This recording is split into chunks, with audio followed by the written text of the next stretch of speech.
Ed, what was it, last week or a week and a half ago, where you said it felt most like he was either going to Texas A&M or back to Stanford? And we got the answer to that today. He is headed to College Station, going to play for Jim Schlossnagle and Texas A&M. It's news here because, obviously, one, he's from the state of Mississippi, and two, this was another guy that Mississippi State was going after in the transfer portal, and it didn't work out. Yeah, and when you look at it from 1,000 feet above, I mean this offseason has not gone well for Mississippi State. State had big needs and really didn't meet them in the transfer portal. They needed a proven Friday night pitcher. They did not get that. They lose Kellum Clark, who was their leading SEC hitter in SEC play last year. They lose Colton Ledbetter. They didn't really replace him. They got a couple of pitchers, and Carson Ligon and Kyle Steven that can be good pieces, I think, but they are not frontline guys that I can just feel confident you can just throw out there in the SEC and be good. So it's going to be to try to make it as nice as I can. It's going to be a very interesting few weeks of the opening of the 2024 season, because if that team starts off slow, man, everybody's just going to go jump off the whatever's left of the bandwagon at this point. I just don't foresee a happy ending to all this. You remember last year going into basketball season, we said, as it pertained to Ole Miss basketball and Kermit Davis, that it was NCAA tournament or bust.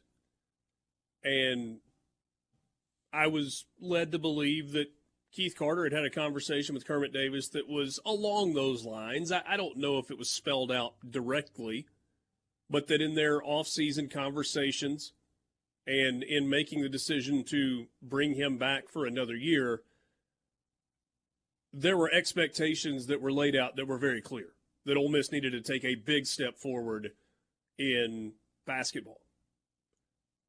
Feels like, and again, I don't know if Zach Selman is having a conversation with Chris Lemonis during the offseason about specific expectations, but when you think about what Mississippi State has accomplished as a baseball program over a really long period of time, including recently winning a national championship,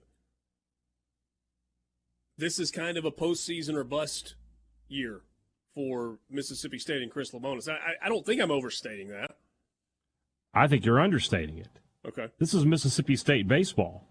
I mean, it really, you spend all that money so you can be a 2 seed in somebody else's regional? I would tell you that, well, first off, if I were the athletic director, we would be talking about a new head coach. I'll just go ahead and tell you that. But, I mean, my thought process is you better host. You better at least get back to some semblance of what this program is supposed to be about. And if you can't do that, then, I don't know what to tell you. Because Mississippi State didn't build a $60 million baseball stadium so that the first week in June they could go travel to Coastal Carolina or to Stanford or wherever. They built it so that they could host those regionals. And how many times have I used that exact phrase but just changed the name of the team? Ole Miss hasn't invested $45 million into its baseball facility over the last decade for it to sit empty the first week of June. Period. And that's the conversation we were having a couple of years ago about Ole Miss baseball, and now the conversation has turned to Mississippi State baseball. So you don't think just getting to the postseason is enough? You think it's they got to host? I'm just telling you how I feel. I understand. I would think that if he gets them into the postseason, he's probably safe. But I mean, that is the absolute bare minimum. Yeah. Hey, Dad, do you think the portal was weak for Mississippi State because of where the program is? Yeah. I mean, players want to win.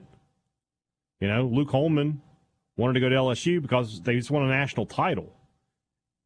Braden Montgomery, I mean, the last 2 years for A&M have been Omaha and Super Regional. I mean, there's no doubt about that, especially if you're in your last year. You don't want to struggle the whole season long. You want to play. If you got a chance to play at a top program, you want to.